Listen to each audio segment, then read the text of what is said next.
Ganun din po, minomonitor po namin lahat po ng kabarangay namin, bawat sektor po namin, nakasama ko yung mga PHW na kasama ko na yung mga alaga po nilang hayop na dapat ipabakuna po dito sa amin, anti-rabies po. Wala pa naman po kasi pag may nakagat na po, sinasabi po namin na magpa-inject na po sila sa Australia.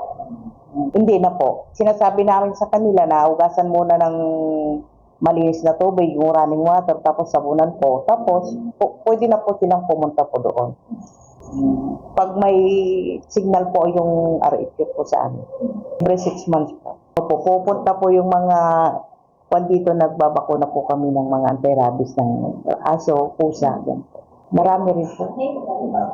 Sir, kasi yung mga alaga po nila, pinupunta po nila dito para ma-injectionan po namin o kaya nag-sector-sector po kami.